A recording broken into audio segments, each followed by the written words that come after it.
Welcome all, आप सबका स्वागत है एग्जाम सीरीज सीबीएसई का टर्म 1 बुक 1 का चैप्टर 1। आज हम चैप्टर 1 शीत युद्ध का काल और गुट निरपेक्ष आंदोलन के एमसीक्यू का पार्ट 2 करेंगे। पार्ट 1 में जो जनरल ऑब्जेक्टिव क्वेश्चंस हैं मैंने कराए थे। अगर वो वीडियो आपने नहीं देखा है तो उस वीडियो का लिंक भी मैं डिस्क्रिप्शन में दे दूंगा, आप जरूर से देख लेना। बेसिकली उस वीडियो में मैंने जनरल ऑब्जेक्टिव क्वेश्चंस कराए थे। इसके अलावा जिसमें सबसे ज्यादा स्टूडेंट्स गलती कर रहे हैं वो है अभिकथन और कारण के क्वेश्चन। इसके अलावा केस स्टडी और चित्र आधारित पिक्चर बेस्ड क्वेश्चन। और यहां मैं आपको ये बता दूं, केस स्टडी और चित्र आधारित के अंदर भी अभिकथन और कारण, असर्शन और रीजन वाले क्वेश्चन आते हैं। इसलिए क्योंकि ये बहुत इंपॉर्टेंट है, मैं इस वीडियो में आपके सामने आकर क्वेश्चंस भी कराऊंगा और आपको तरीका भी बताऊंगा कि आपको ये क्वेश्चंस कैसे अटेम्प्ट करने हैं, क्या इन क्वेश्चंस को कैसे सॉल्व करना है, क्योंकि सबसे ज्यादा गलती इन्हीं क्वेश्चंस में हो रही है। तो जल्दी से स्टार्ट करते हैं आज का वीडियो और टॉपिक। मैं हूं विक्रांत, आप देख रहे हैं पॉलिटिकल साइंस 90+ मार्क्स। तो सबसे पहले मैं आपको अभिकथन और कारण में सबसे आसान ट्रिक टेक्निक बताता हूं। हालांकि ये बहुत शॉर्ट रास्ता है और मैं कभी नहीं कहता या मैं नहीं चाहता कि स्टूडेंट शॉर्ट रास्ते पर चलकर अचानक आगे से जीत जाएं, लेकिन फिर भी आपको ये शॉर्ट टेक्निक, एकदम इजी टेक्निक बता देता हूं। उसके बाद जो बड़ी टेक्निक है वो उसके आगे भी है। पूरी तरह से सॉल्व बड़ी टेक्निक में होगा, लेकिन अच्छे से सॉल्व कि आपका काम निकल जाए और क्वेश्चन का आंसर भी हो जाए, वो इस छोटी टेक्निक में हो जाएगा। आपको अभिकथन और कारण को पढ़ना है। कोई जरूरत नहीं है कि आर या कारण स्पष्टीकरण सही है कि नहीं है। आपको यह देखना है कि क्या ए सही है। आपको ए मतलब अभिकथन को पढ़ के आपके चैप्टर टॉपिक से रिलेट करना और पता लगाना है कि क्या वो सही है कि नहीं। अगर आपको एक बार पता लग जाए कि ए सही है, उसके बाद आपको आर को पढ़ना है कि क्या आर सही है कि नहीं है। अब मैं आपको टेक्निक बताता हूं। अगर ए गलत है तो आप अपने ऑप्शन को देखो कि आपके कितने ऑप्शन खत्म हो गए। अगर ए गलत हो गया आपके पढ़ते के साथ ही, तो आप देखो आपका ऑप्शन ए गलत है, क्योंकि ए और आर दोनों यहां पे सही बताए गए हैं। ए तो पहले ही गलत हो गया, हमारे पढ़ने से हमें पता लग गया। अब यहां पर भी ऑप्शन बी में ए और आर दोनों को सही बताया गया है, तो ये ऑप्शन भी गलत हो गया। यहां लिखा है कि बस ए गलत है पर आर सही है, और यहां लिखा है ए सही है कि आर गलत है। अगर आप शॉर्ट टेक्निक को अपनाना चाहते हो तो आप बस ये देख लो कि इन दोनों में से सही कौन सा है। एक भी सही है और एक गलत है, तो आपके सामने सबसे आसान रास्ता है कि आप उस टेक्निक का इस्तेमाल करो। जैसे आर गलत है पर ए सही है, तो आपको पता है कि ये वाले दोनों ऑप्शन तो पहले ही खत्म हो गए। अब इस दोनों में से जो आपका सही है उसको पकड़ लो और जो गलत है उसे हटा दो। अगर आर सही है तो ठीक है भाई, सी को कर दो। अगर आर गलत है और ए सही है तो डी को अपना लो। ये शॉर्ट टेक्निक है, पढ़ते ही पता लग जाए कि हां भाई दोनों में से एक गलत है एक सही है तो। लेकिन अगर दोनों ही सही है तो उसके बाद हमारे सामने ये सारे ऑप्शन में से ये दो ऑप्शन भी खुलते हैं कि क्या सही स्पष्टीकरण है कि नहीं है। फिर उसके लिए आपको ये लॉन्ग टेक्निक अपनानी पड़ेगी जो मैं आगे बता रहा हूं। सबसे पहले हमें निर्देश को ठीक से पढ़ना है और समझ लेना है कि अभिकथन और कारण को हमें सॉल्व कैसे करना है। यह तरीका एक बार समझ लो, इसी तरीके को आपको हर क्वेश्चन में इंप्लीमेंट या लागू करना है। अभिकथन क्या है? अभिकथन एक स्टेटमेंट है, एक बयान है। आपको उस स्टेटमेंट को अपने सिलेबस के चैप्टर के टॉपिक से रिलेट करना है कि हमारे कौन से चैप्टर और टॉपिक से ये है। आपको अगर आपके सिलेबस की डीप नॉलेज है, गहराई से आपको नॉलेज है, ज्ञान है, तो आप आराम से पता लगा लोगे कि कहां से है। और फिर आपको देखना है कि क्या वो अभिकथन आपकी नॉलेज के अकॉर्डिंग या आपके सिलेबस के अकॉर्डिंग सही है कि नहीं। एक बार आपने ये देख लिया, फिर आप कारण को, आर को पढ़ेंगे। आर को पढ़ के आपको दो चीजें पता लगानी है, वही कि आर आपके जो सिलेबस चैप्टर टॉपिक में है, जरूरी नहीं है कि वो ए आर से ज्यादा अच्छी तरह रिलेटेड हो, इसीलिए आर को पढ़ के भी आपको पता लगाना है सिलेबस चैप्टर टॉपिक। क्या वो जो टॉपिक आपने पूरी अच्छी तरह से पढ़ा है उसके अकॉर्डिंग ये जो आर है, मतलब जो कारण है, वो बिल्कुल सही है या नहीं है। पहले तो हमें पता लगाना है कि ये दोनों सही है कि नहीं है। एक बार आपने पता लगा लिया कि हाँ भाई ये दोनों सही है, उसके बाद जो नेक्स्ट काम आपको करना है वो ये देखना है कि ये जो आर है, क्या ये ए को, मतलब जो कारण है, क्या वो अभिकथन को टोटली सही से, न्याय संगत, जस्टिफाई तरीके से डिफाइन या व्याख्या करता है कि नहीं करता। अगर वो सही से व्याख्या करता है तो हम आसानी से इससे संबंधित क्वेश्चंस को आंसर कर सकते हैं, नहीं कर सकता है तो भी कर सकते हैं। तो पहले ए और आर, अभिकथन और कारण, ये दोनों सही है कि नहीं ये पता लगाना है। और दूसरा, क्या ये जो आर है, मतलब जो कारण है, क्या ये अभिकथन की सही से व्याख्या या जस्टिफाई करता है कि नहीं करता है। उसके बाद हमारे सामने इस तरह 4 ऑप्शंस आ जाते हैं, ए बी सी डी। वही बात, ए और आर दोनों सत्य है, मैंने बता दिया, आपको पहले पता लगाना है। और आर ए का सही स्पष्टीकरण है, मतलब व्याख्या करता है। तो वही वाली बात, आपने एक बार अगर गहराई से पूरे सिलेबस को, कंटेंट को पढ़ा है तो आप ये आसानी से बता पाएंगे कि जो कारण है वो अभिकथन को अच्छे से जस्टिफाई करता है, स्पष्ट करता है, क्लियरिफाई करता है या उसकी व्याख्या करता है। तीसरा ऑप्शन ए गलत है। मान के चले भाई ए, आपके सिलेबस जो आपने नॉलेज है, आपके पास जो चैप्टर टॉपिक है उसके अकॉर्डिंग ए गलत है पर आर सही है, तो आप तीसरा लगा देंगे। और अगर ए सही है पर आर कारण गलत है, मतलब आर गलत है, तो आप चौथा ऑप्शन सही कर देंगे। बेसिकली अगर आपके पास अच्छे से कंटेंट की नॉलेज है तो आप ये आराम से कर पाएंगे। तो अब हम क्वेश्चंस को देख लेते हैं कि किस तरह के क्वेश्चंस आते हैं आपके सामने। तो पहला क्वेश्चन आता है, अभिकथन गुटनिरपेक्षता की ओर पहला कदम या पहला अहम कदम बार्डुंग सम्मेलन 1955 के माध्यम से उठाया गया। इसके बाद आता है कारण, इस सम्मेलन में विश्व शांति और सहयोग संवर्धन संबंधी घोषणा पत्र जारी हुआ। तो हमें पता लगाना है कि क्या अभिकथन बिल्कुल सही है और क्या जो कारण है ये इसको जस्टिफाई करता है। तो बार्डुंग सम्मेलन 1955 में हुआ था और गुटनिरपेक्षता से संबंधित हुआ था। इसके बाद आर, क्या इस सम्मेलन में विश्व शांति सहयोग वाली बात हुई थी? तो हुई थी। तो इस क्वेश्चन का जो आंसर हो जाएगा वो हो जाएगा ए, मतलब ए भी सही है, आर भी सही है, और आर जो है, कारण जो है, वो ए का, अभिकथन का सही स्पष्टीकरण है, क्लैरिफाई करता है। तो आपको वही वाली बात मैं पहले बता चुका हूं, आपको अच्छे से पहले सारे चैप्टर को पढ़ लेना है या सारे सिलेबस पे कमांड या डीप नॉलेज बनानी है, और आपको अभिकथन को पता लगाना है कि वो सही है कि नहीं, कारण सही है कि नहीं। अगर दोनों सही है, उसके बाद तीसरा काम बन जाएगा कि हम अपने कारण को देखेंगे कि क्या वो अभिकथन को टोटली क्लैरिफाई या जस्टिफाई करता है कि नहीं।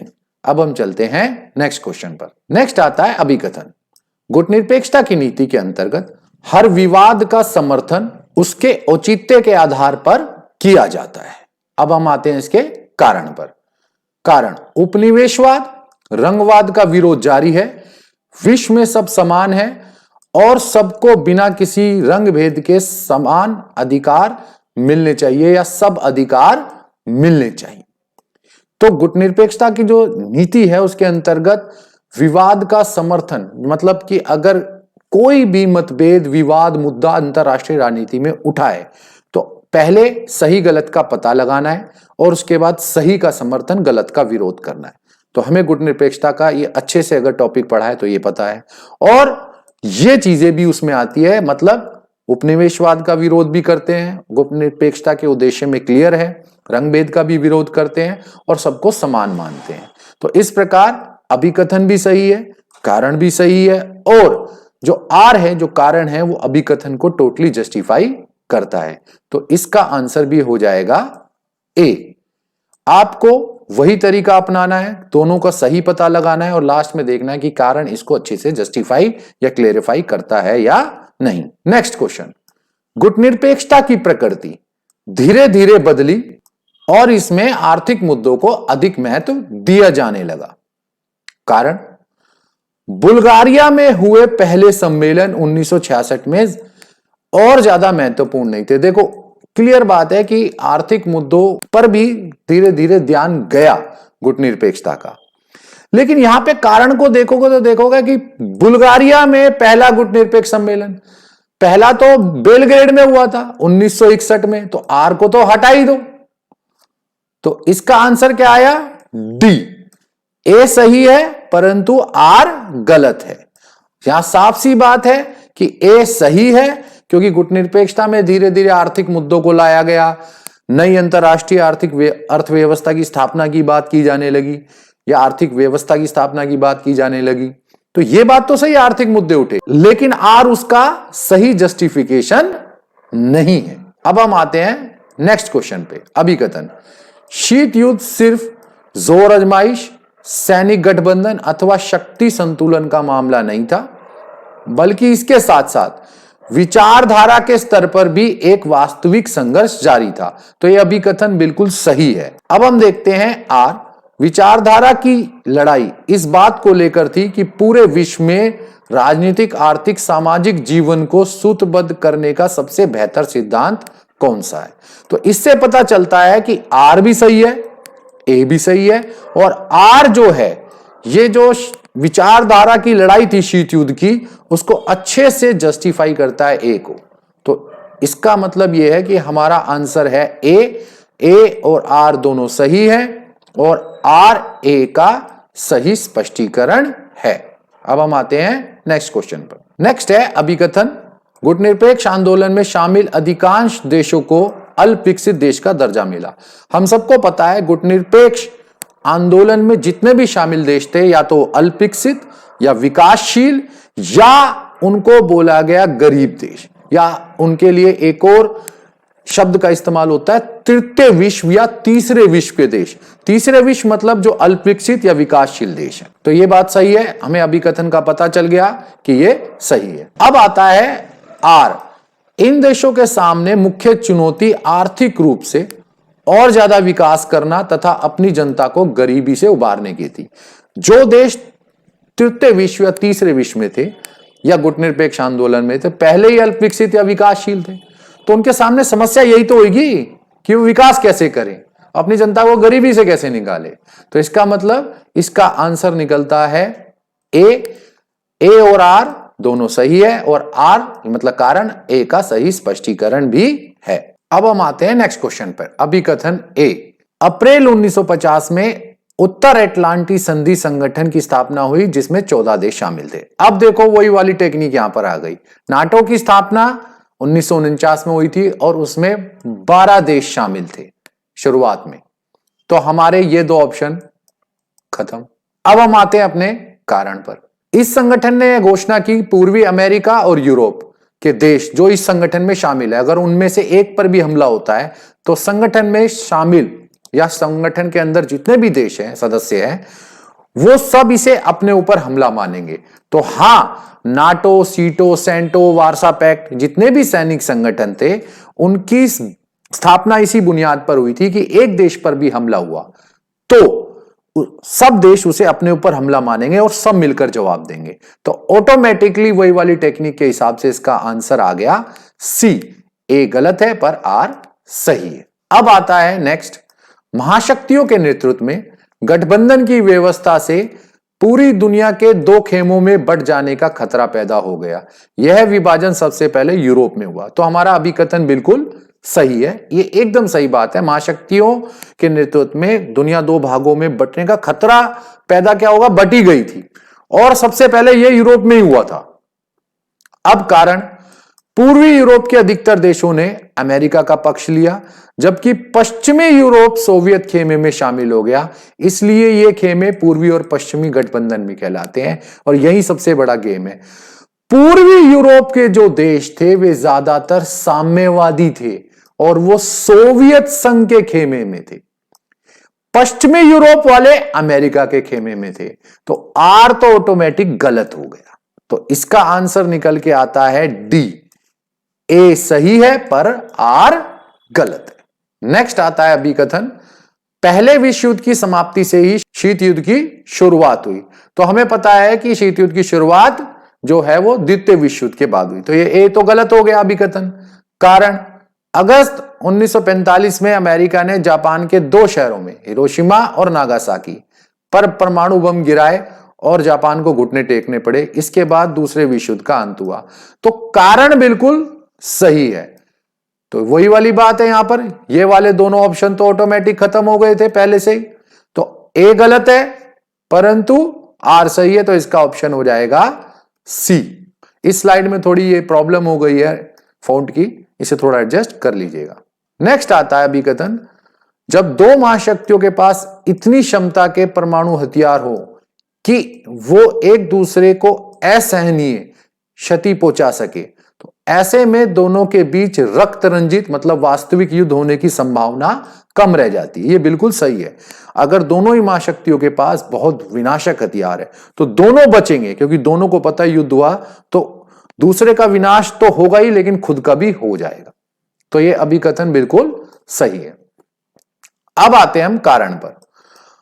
अगर कोई अपने शत्रु पर आक्रमण करके उसके परमाणु हथियारों को नाकाम करने की कोशिश करता है, तब भी उसे बर्बाद करने लायक हथियार बच जाएंगे। मतलब यहां कहना चाह रहा है कि अगर एक देश दूसरे देश पर हमला करके, मान के चले अमेरिका सोवियत संघ पर हमला करता है और वहां के परमाणु अस्त्रों को समाप्त करता है, तो कोई एक तो हथियार थोड़ी है, सोवियत संघ ने एक ही जगह पे थोड़ी लगाए होंगे, कई जगह पर लगाए होंगे, तो भी एक खतरा है कि सोवियत संघ पे इतने परमाणु हथियार हो कि वो अमेरिका को खत्म कर सके। मतलब अपने दुश्मन के कितने भी ठिकाने और हथियार खत्म कर ले, लेकिन फिर भी ये पता है कि हाँ दूसरे के पास कोई ना कोई हथियार और ठिकाने बच जाएंगे जहां से वो हम पे हमला करेगा और हमें बर्बाद कर देगा।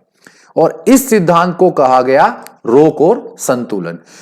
तो यहां पर ए भी सही है, आर भी सही है और आर ए का सही स्पष्टीकरण भी है। तो यहां जो आंसर आएगा वो आएगा ए।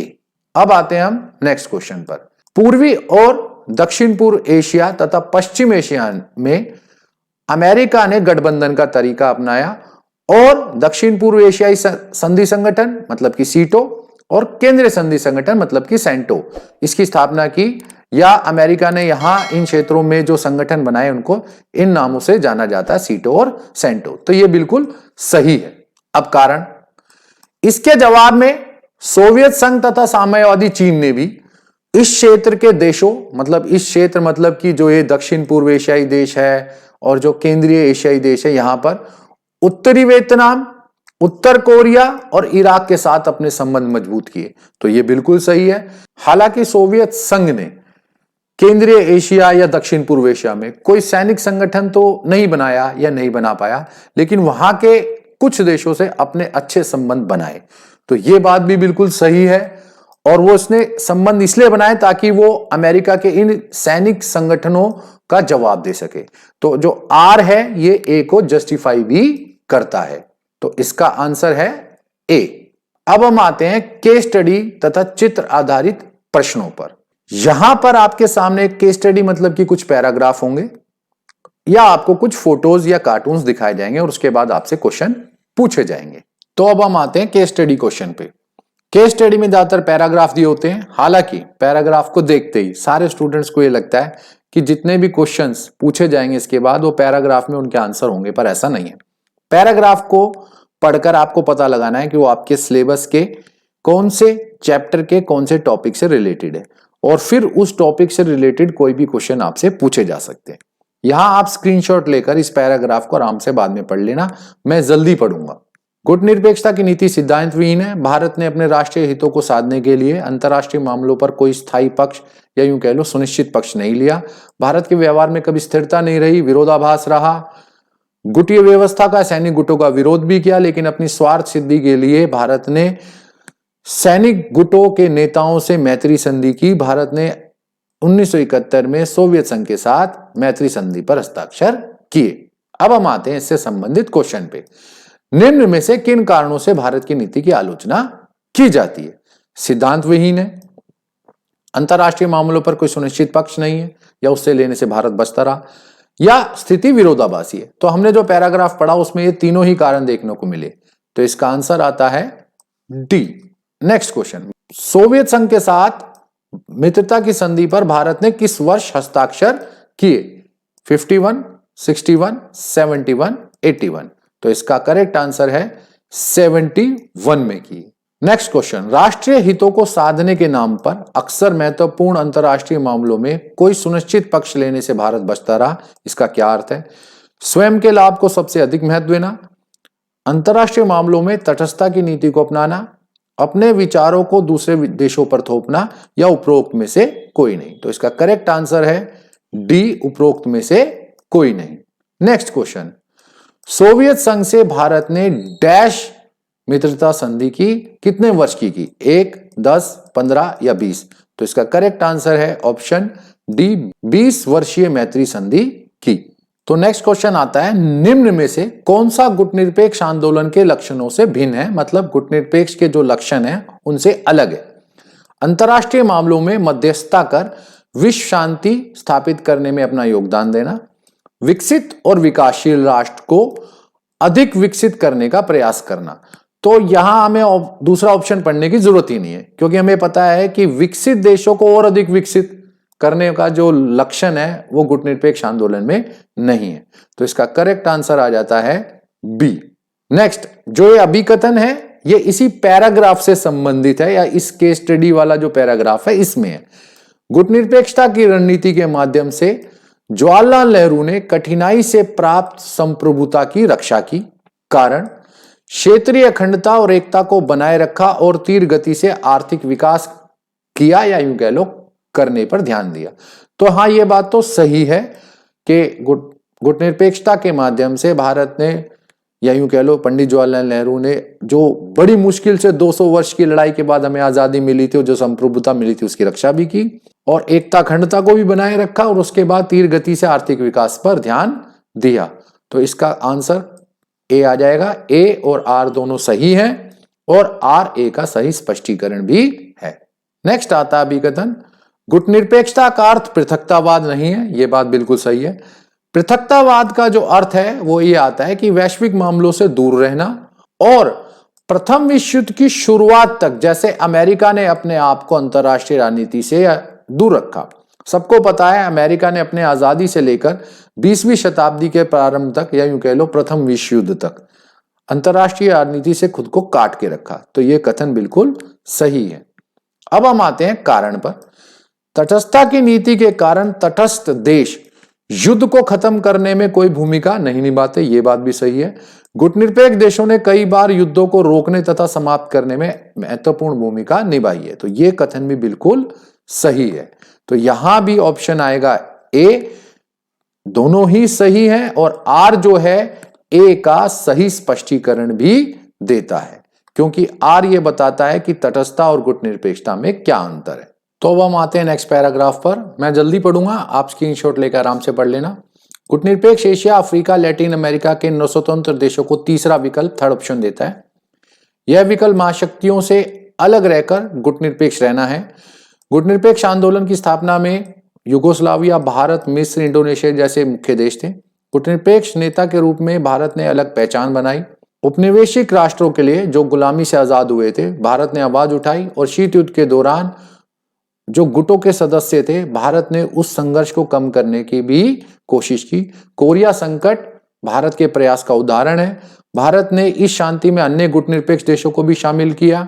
भारत ने अंतर्राष्ट्रीय या क्षेत्रीय संगठन के संवर्धन, या यूं कह लो उनके विकास के, उनको बढ़ाने के प्रयास किए, जो अमेरिका सोवियत संघ के भाग या गुटों के भाग नहीं थे, उनमें शामिल या उनके गुटों में शामिल नहीं थे। इसके बावजूद भारत की नीति की आलोचना की जाती है। भारत की गुटनिरपेक्षता की नीति को सिद्धांतविहीन कहा जाता है, और भारत के ऊपर आरोप लगाया जाता है कि भारत ने गुटनिरपेक्षता के नाम पर अपने राष्ट्रीय हितों को बढ़ावा दिया है। अब इससे संबंधित जो क्वेश्चन बनते हैं वो क्या है? तो पहला क्वेश्चन, निम्न में से कौन से नेता का संबंध यूगोस्लाविया से? तो इसका आंसर बहुत आसान है, JB Tito, Joseph Broz Tito, option A. Next question, Bharat ने शीत युद्ध के दौरान संघर्ष को कम करने की कोशिश की, जिसका उदाहरण है, अभी हमने पैराग्राफ में पढ़ा था, कोरिया संकट। कोरिया संकट के दौरान भारत, या यूं कह लो भारत के प्रधानमंत्री ने मध्यस्थ की भूमिका, या भारत ने मध्यस्थता की भूमिका निभाई थी। ये बहुत इंपॉर्टेंट है, याद रखना। तो इसमें भी अभिकथन और कारण है। अब हम देख लेते हैं वो क्या है। गुटनिरपेक्ष आंदोलन अभी भी प्रासंगिक है। गुटनिरपेक्ष आंदोलन अमेरिका, यूरोप, जापान जैसे पूंजीवादी देशों से उनकी रक्षा के लिए। देखो, ये बात सही है कि प्रासंगिक है, मतलब न्यायोचित है, लेकिन पूंजीवादी देशों से रक्षा वाली बात इसमें सही नहीं बैठती, क्योंकि गुटनिरपेक्ष देश कोई, ये थोड़ी कोई सैनिक गुट है जो किसी से रक्षा कर रहा है। तो यहां पे ए गलत हो जाता है। तो सीधी सी बात है, ऑप्शन ए और बी भी हट गए। अब हम आते हैं कारण की तरफ।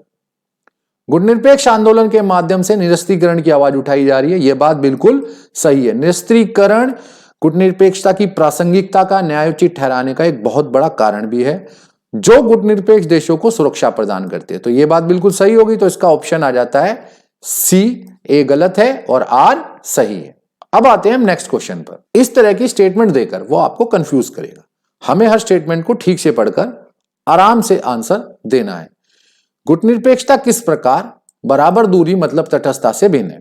तटस्थता एक नकारात्मक सिद्धांत है, जबकि गुटनिरपेक्षता एक सकारात्मक सिद्धांत है। और गुटनिरपेक्षता सकारात्मक के साथ साथ गुटनिरपेक्षता का जो पालन है युद्ध और शांति के समय दोनों वक्त किया जाता है। तो यह बात बिल्कुल सही है।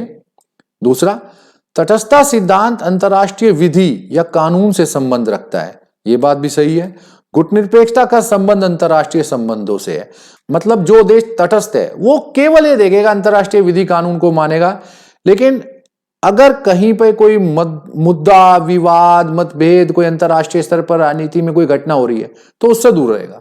लेकिन गुटनिरपेक्षता अंतरराष्ट्रीय संबंधों से संबंधित है, मतलब वो वहां पर भी इन्वॉल्व होगा, शामिल होगा, अंतरराष्ट्रीय घटनाओं में गुटनिरपेक्ष अपनी प्रतिक्रिया देगा। तो ये स्टेटमेंट भी सही है। तटस्थता का पालन करने वाला देश युद्ध के समय युद्ध में शामिल देशों में से ना तो किसी का समर्थन करता है और ना ही विरोध। तो ये बात भी बिल्कुल सही है, वो अंतरराष्ट्रीय राजनीति से बिल्कुल दूर रहता है। तो अब हम आते हैं इसके क्वेश्चन की तरफ और उसका आंसर क्या बनेगा। क्या 1 और 3 स्टेटमेंट सही है? क्या 2 और 3 सही है? क्या 1, 2, 3 तीनों सही है? तो इसका ऑप्शन है सी, हां तीनों ही स्टेटमेंट हमारी सही है। अब हम आते हैं नेक्स्ट क्वेश्चन पर। प्रथम गुटनिरपेक्ष आंदोलन शिखर सम्मेलन किन कारणों की परिणति का परिणाम रहा? गुटबाजी से दूर रहकर चहुमुखी या अपना पूरा आर्थिक विकास, चारों तरफ से चहुमुखी विकास करना। महाशक्ति के साथ इसलिए जुड़ना नहीं चाहते थे क्योंकि अगर इनके साथ जुड़े तो संगठन जिस भी गुट में जाएंगे उस गुट के नियमों का पालन करना पड़ेगा। गुटनिरपेक्ष देशों ने इन गुटों में शामिल ना होकर अपनी स्वतंत्र अस्तित्व बनाने का निश्चय किया, यह बात सही है। नवनिर्मित तथा छोटे देश हथियारों की ओर में शामिल नहीं होना चाहते थे, बल्कि वो अन्य समस्याओं पर ध्यान केंद्रित करना चाहते थे। या अन्य समस्या मतलब अपनी सामाजिक, आर्थिक और विकास संबंधी समस्या। तो इसमें आप देखोगे क्या 1 और 3 सही है, 2 और 4, 1 और 2 या उपरोक्त सभी? तो इसका आंसर आसान है, डी सभी कथन सही है। अब आता है नेक्स्ट पैराग्राफ। शीत युद्ध के दायरों से हमारा आशय, इसमें काफी इंपॉर्टेंट क्वेश्चन निकल के आएंगे। उन क्षेत्रों से है जहां ऐसे अवसर आ गए जहां पर महाशक्तियां दोनों एक दूसरे के सामने आ गई और युद्ध की स्थिति बन गई। हालांकि स्थिति हद से ज्यादा नहीं बिगड़ पाई और युद्ध टल गया, लेकिन ये संकट या दायरे वो थे जिसमें महाशक्तियां आमने सामने आई, जैसे कोरिया संकट, बर्लिन संकट, कांगो संकट। इस पर महाशक्तियां सीधे सीधे संघर्ष की स्थिति में थी और इसमें व्यापक जनहानि भी हुई। मतलब वहां पर संघर्ष तो हुआ लेकिन महाशक्तियां एक दूसरे से युद्ध में शामिल नहीं हुई और विश्व परमाणु युद्ध से बचा रहा। इस दिशा में गुटनिरपेक्ष देशों की भूमिका या गुटनिरपेक्ष देशों का रोल भी बहुत उल्लेखनीय रहा। अब आते हैं इस क्वेश्चन में, शीत युद्ध के दायरों से क्या अभिप्राय है? ऐसे अवसर जब दोनों महाशक्तियां आमने सामने आ गई, युद्ध शुरू होने की स्थिति बन गई, ये दोनों सही है, लेकिन स्थिति हद से ज्यादा नहीं बिगड़ पाई और युद्ध को टाल दिया गया। तो दायरों से सारा ही अभिप्राय है, तो यह आएगा उपरोक्त सभी। नेक्स्ट, कांगो संकट किस दशक की घटना है? यह बड़ा इंपॉर्टेंट क्वेश्चन है। हालांकि अब जब ऑब्जेक्टिव क्वेश्चन आ गए तो हम इसको डिटेल में नहीं पढ़ रहे, लेकिन पता होना चाहिए हमें कब हुआ। 1940 का दशक, 50 का दशक, 60 का दशक या 70 का दशक? तो इसका ऑप्शन है सी, 60 के दशक की घटना है। किन स्थानों पर दोनों महाशक्तियां सीधे सीधे संघर्ष की स्थिति में थी? कोरिया, कांगो, बर्लिन या उपरोक्त सभी? तो इसका आंसर बहुत आसान है, उपरोक्त सभी। अब हम आते हैं केस स्टडी में पिक्चर या कार्टून बेस्ड एमसीक्यू या मल्टीपल चॉइस क्वेश्चन या ऑब्जेक्टिव क्वेश्चन पे। हालांकि क्वेश्चन ऑब्जेक्टिव है, लेकिन आपको कोई भी पिक्चर, कार्टून आता है केस स्टडी में तो उसमें आपकी ऑब्जर्विंग पावर चेक की जा रही है। आपको कार्टून या फोटो देखते ही ये पता लगाना है कि वो कार्टून या फोटो आपके सिलेबस के कौन से चैप्टर, कौन से टॉपिक से संबंधित है, और उसके बाद जो क्वेश्चन होंगे वो उस चैप्टर के टॉपिक से ही संबंधित होंगे। तो अब हमने ये फोटो देख लिए, अब हम बढ़ते हैं इनके क्वेश्चंस की तरफ। दो महाशक्तियों का उदय किसके परिणाम स्वरूप हुआ? तो हम सबको पता है दो महाशक्तियों का उदय हुआ सेकेंड वर्ल्ड वॉर के बाद, द्वितीय विश्व युद्ध के बाद। दोनों चित्र किसकी विजय को इंगित करते हैं? तो हमने देखा था एक में अमेरिका का झंडा था, एक में सोवियत संघ का। तो द्वितीय विश्व युद्ध में क्या अमेरिका की या द्वितीय विश्व युद्ध में समाजवादी सोवियत गणराज्य की? तो दोनों का ही झंडा था, तो इसका ऑप्शन आएगा सी। नेक्स्ट क्वेश्चन, 23 फरवरी 1945 को आइवो जिमा जापान की लड़ाई में अपना झंडा फहराते हुए किसे दिखाया गया है? अब हम सबको पता है कि जापान में अमेरिका ने ही परमाणु बम गिराया था, तो यहां ऑप्शन आए दो, क्या अमेरिकी सैनिक या समाजवादी सोवियत गणराज्य? तो इसका आंसर ऑटोमेटिक एक अमेरिकी सैनिक है, तो इसका ऑप्शन आएगा ए, केवल 1। ऐसे ही 1945 में राइक्सटैग बिल्डिंग बर्लिन जर्मनी पर अपना झंडा फहराते हुए किसे दिखाया गया है? तो बर्लिन की संसद पर सोवियत संघ का झंडा लहराया था। तो यहां पर भी आपके सामने दो ऑप्शन है, अमेरिकी सैनिक या समाजवादी सोवियत गणराज्य। तो इसका आंसर भी क्लियर है, केवल दो, तो इसका ऑप्शन आ जाएगा बी। अब हमारे सामने ये पिक्चर आई है, यहां हमें दिख रहा है क्यूबन मिसाइल क्राइसिस लिखा हुआ है, ये है क्यूबा।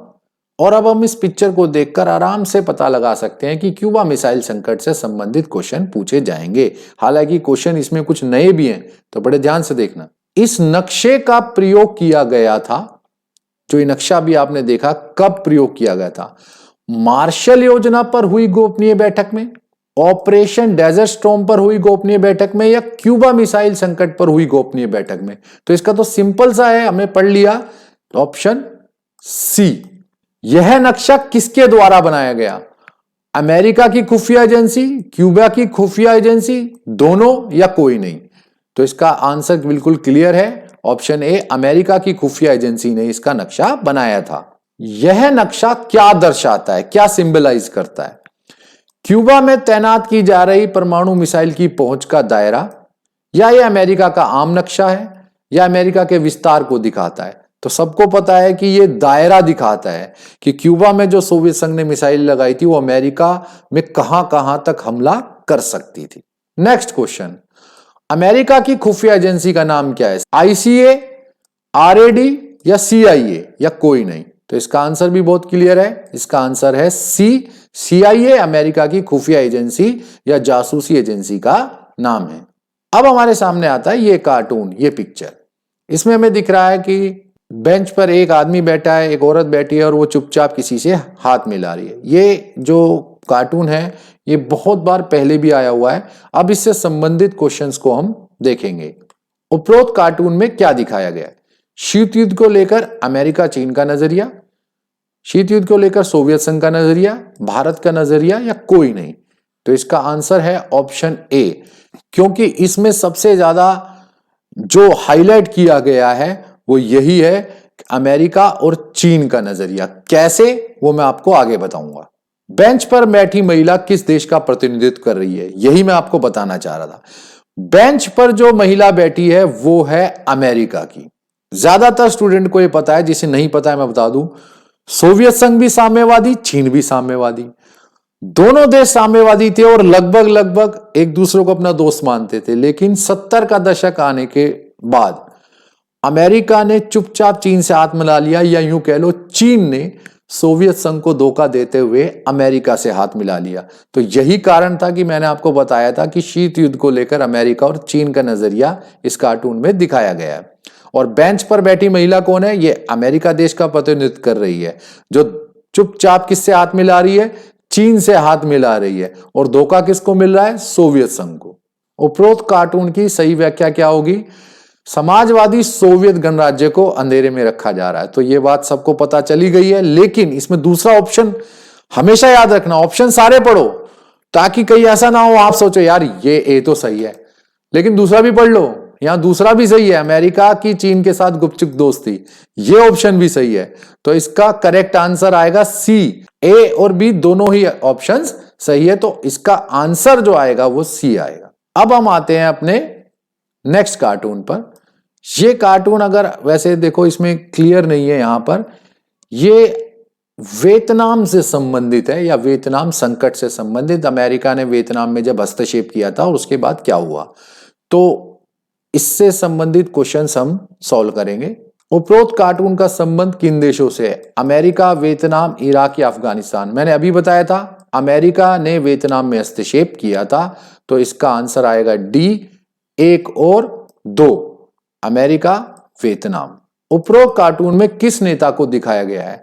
अब वो जो आपने कार्टून देखा था उसमें हालांकि उस बिच्छू पे जो लिखा था हम देख नहीं पाए, उस पे वेत करके लिखा हुआ है, तो इस कार्टून से हमें ये पता चल जाता है कि वो वियतनाम देश है बिच्छू, जिसमें अमेरिका उसे खाने की कोशिश कर रहा है या उसमें हस्तक्षेप कर रहा है, और ये भी पता चलता है कि वो किस तरह उसके ऊपर उल्टा पड़ गया।